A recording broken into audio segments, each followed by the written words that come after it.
Ny tsy fiatrehana an'izay dingan'ny hampahefatalan'izay moa anao zany ho an'ny ekipa solitena malagasy roa dia midika betsaka zavatra betsaka hoe aiza ho aiza ny misy an'ity taranja volleyball malagasy ity ve zany amin'ny sehatra afrikanina amin'izao fotoana izao. Ny tsara ho fantatra angamba ny namana mbola tiana dia ny hoe ny fanomanana ve tsy tao tsara ho an'ny malagasy sa ny olona ny nenandroso satria raha jerena tamin'ny taondasa raha ho an'ny Stefoto izay efa nandray anjara tamin'ity faninanana ity dia tamin'ny laharana fahadimy no nisy azy tamin'ireo ekipa mpandray anjara izay mitovitovy amin'izao ihany no ny isan'ny mpandray anjara teto amintsika ny nataony lalao izany hoe tokony nanana tombony lehibe isika malagasy kanefa dia tsy tafiditra any amin'ireo valo voalohany isika malagasy zany izay nanana solitena roa tokony amperitreritra ihany izany vokatra azy ny malagasy zany raha eo amin'ity taranja volleyball ity satria ny olona zany dia tsy mitsahatry ny manomana ary tsy mitsahatry ny miakatra tsika kosa nefa dia lasa mihemitra ohatrany somary reombenombeny ihany no izy ity vaovao resahany rehetra eny amin'ny lapan'ny kolontsaina sy ny fantanjahantena eny fa ohatrany tsy dia misy zavatra tsy mifanaraka loatra ao anatin'ity ekipan'ny Stefoto ity no mety nahatonga izay teo ihany koa ny fiovana mpanazatra sy ny fanovana mpilalao tany amin'ny atao hoe herinandro vitsy tsy etombohan'ny ity faninanana ity mety ho nisy fiantraikany daholo ihany koa zany rehetra zany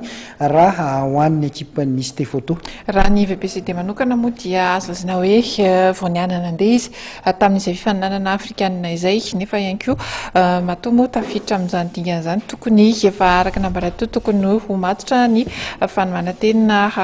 misy dikany daholo natoa fa tsy tafakatra amin'izay dingana izay tokony ho jerena kaiky ny mikasika izay fa ho an'ny taranja baolina lavalava kosa indray indray mbava ho an'izay taranja baolina lavalava izay tournoi fifankatiavana izay tanterahana teny amin'ny kianja maki teny Andotapenaka niatrika ny famaranana tamin'izany ny Savazy Rosy ny FTM Nanoa ka ny Nanoa no nivoaka nandresy tamin'ny 2024 taorian'ny fandakana tirobi satria misy fandakana tirobi ihany koa ny taranja baolina lavalava rehefa mitovy ny izy tsy omby toy ny mahazatra no natolotry ny mpikarakara ho an'ny nivoaka nandresy tamin'ity fa dia fanamina mitovy entina milalao izany ka dia samy nahazo na ny resy na ny mpandresy. Fanamina mitovy miisa 220 no natolotry Indrematoa Besady izay mpanohana ny tournoi fifankatiavana eo amin'ny taranja baolina lavalava izay nitanterahana teny amin'ny kianja maki Andotapenaka tamin'ity androany ity. Après le tanora milaky ny mpanatanjahantena sy ny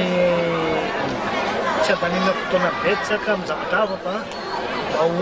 maritra kokoa amin'ny mpanatanjahantena ny tanora. Dia malala moa ny tena efa anisany tena hoe miaro ireo tanora milaky ny mpanatanjahantena sy mitaky ny hamakimaky kokoa ny indrindra ny taranja rugby. Hitanao ve hoe tafita le hafatra izay tianao nampitaina raha ny fizotry ny faninanana sy ny fandraisan'ireo mpandray anjara azy? Raha milaky ny indray mitoraka aloha tena tafita satria tena mipetraka amin'ny anaran'ny association fifankatiavana ny fifankatiavan'ireo samy tanora amin'ny lalao izay niarahantsika mijery atzay ka hatramin'izao. Ity arahantsika amin'ny sary ity dia ny lalao famaranana teo amin'ny Savazy Rosy manao akanjo maitso amin'ny sary izay mikatroka amin'ny Nanoa manao akanjo fotsy. Iry zareo Nanoa no nivoaka nandresy taorian'ny fandakanana tirobi tamin'ny isa 12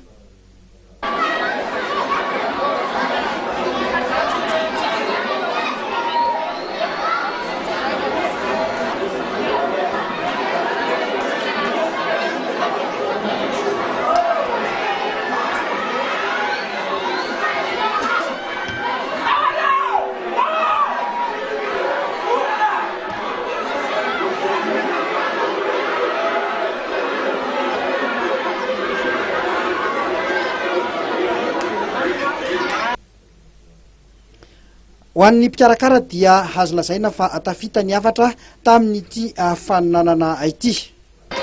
Toyan'olo zany tena marina hoe sorana manokana olo zany président fédération malagasy ny rugby izay nanome lalana an'ity kianjo ity lalovan'ny première division ny androany